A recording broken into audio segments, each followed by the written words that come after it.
Hey guys, so we do have a new phone to unbox today. We do have the Sony Xperia XZ3 on the table. Very excited to unbox this, being Sony fan through and through.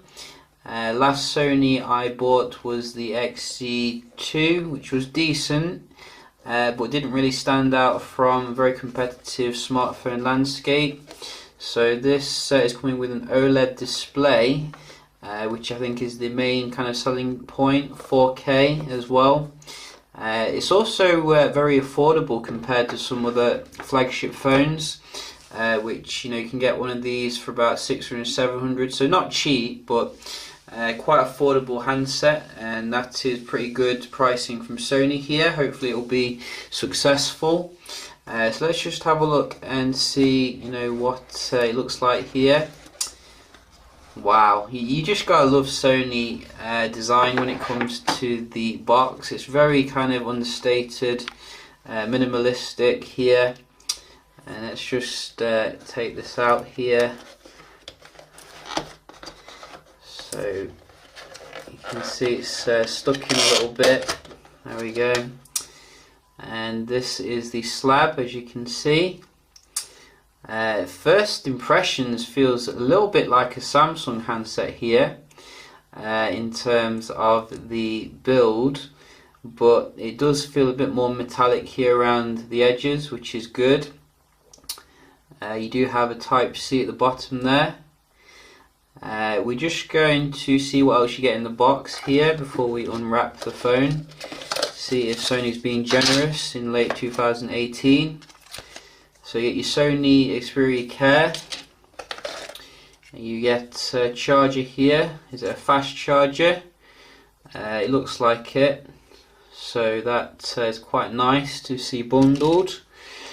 You have a Type-C adapter here for the headphone jack. Unfortunately, Sony has moved away from a headphone port, but I think that's on the way of the dodo now. Standard stuff, books and stuff nobody reads. You do have a Type-C cable. You do as well have some buds for different sized earlobes. And finally, what sort of earphones are we getting? MH750s this year, which should be pretty decent, but we do remember historically with some flagship releases, Sony's given you a pair of headphones. So yeah, that probably isn't going to happen now, but I think if you did pre-order you could get some PlayStation goodies. So let's just have a look at the phone. I'm going to unpeel it here and take the top off. Wow, look at that. This is like Sony's, this is a different design here from Sony. Look at what Sony's doing in 2018, curved display. Wow, that is nice, that is truly nice. And you got your Sony kind of branding down here. Wow, that is a thing of quality. And it actually feels really nice as well around the sides here, like kind of rugged. But I gotta say, it does have a lot of Samsung vibes. I mean, if you held this in your hand and then you held like a Note 8 or something in your hand, Note 9, you'd be hard pressed to tell the difference. Fantastic positioning for the fingerprint sensor though. You can see it's way away from the camera hardware.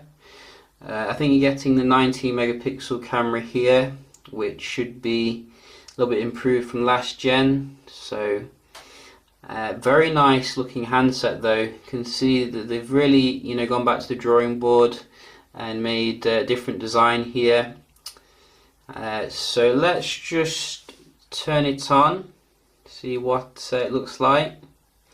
This OLED panel, Sony OLED.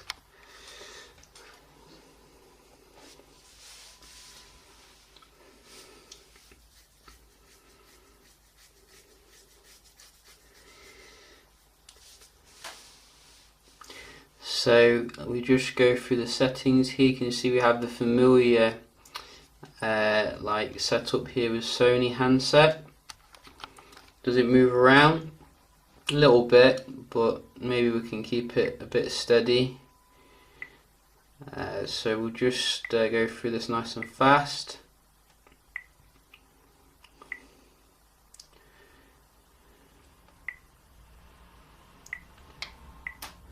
I wonder if Sony is going to actually make use of the, in fact let's try the fingerprint scanner. So we'll just set a pin.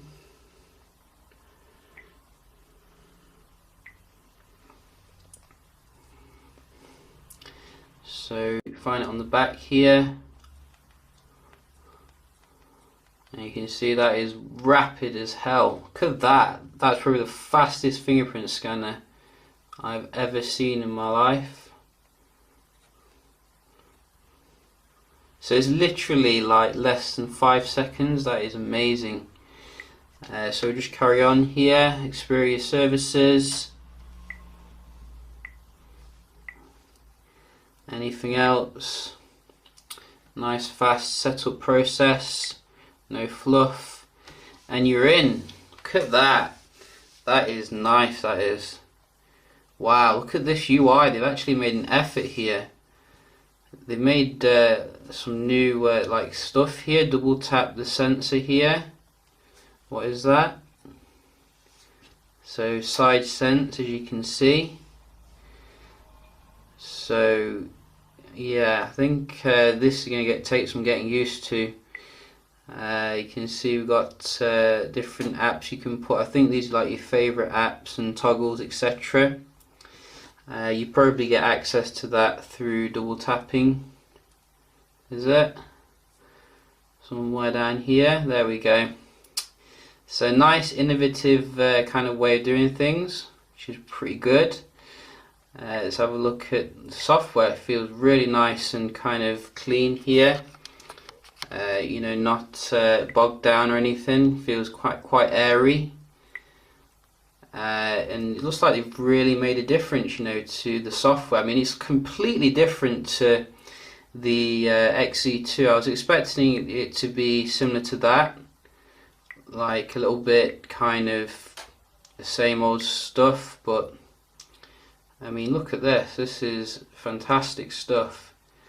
I mean, where is the software? That is what I want to see. So is it in here? Software update. So we've got Android 9 on here. So this is actually running Android 9. I think that is the latest Android. I have kind of lost count of the Android because it's all good nowadays, whatever version you are running, but this is probably the reason why it looks so nice and fresh. Let's have a look at the wallpapers, etc. So you have some nice new ones here, as you can see. Down here, so these are the more older ones, but I do like the look of some of these ones. Put that one on. So really liking the design here. So look at the dialer, so you can see it looks pretty nice and clean here. And the camera, will Sony perform this year when it comes to the camera? That is a good question. You know, it looks really new in terms of the UI again, so that is very promising. Just take a quick shot here, so you can see it's still nice and snappy. They have improved that over time, but as I said, you know, the performance is where it does count. It looks pretty good. So look at the settings. So all sorts of stuff here that you can change. Wow, you know, everything's just completely different. I was truly not expecting that. HDR video, 4K. Don't have 60 frames, I don't think, or maybe they do somewhere buried. But at least they've changed where the 4K is actually accessed from. I remember when it was like a separate area. But it looks pretty nice. I gotta say, this new camera.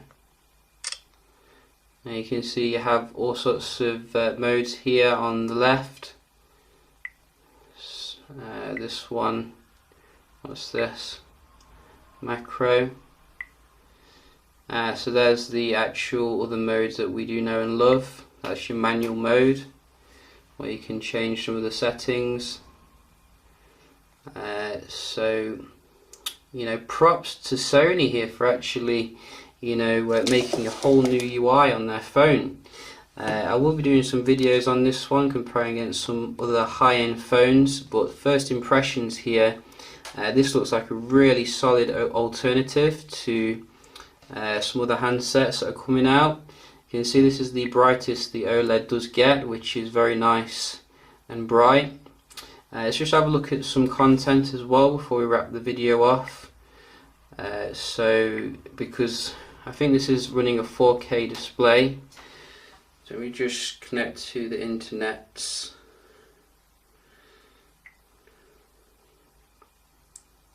Wonder how the battery is going to be. I mean, the battery could be taking a beating for such a high-res display. But it looks nice and clear here. You can see in terms of the text. So zoom in a little bit. So if I'm zoomed out all the way, you can really see nice and sharp text here. Can you change the actual display resolution just to keep the battery going a little bit longer? I mean, look how many settings you get. You could explore this video all day, or should I say explore the phone all day, not the video. But you can see different color modes here. Professional mode, I like the vivid mode. So lots of different stuff here. So I can't see a way to change the resolution, but that would be nice if you could do that, just for battery saving. I'll probably look into that. But yeah, really nice phone here from Sony. This is the XZ3, available for about 600-700 euro depending on where you get it. Solid phone in late 2018. Hope you enjoyed the video, found it helpful, and I'll see you in the next one. Cheers. Also, I've just noticed something. No notch. You can see here, no notch. Amazing. Well done, Sony. You've booked the trend. Absolutely fantastic.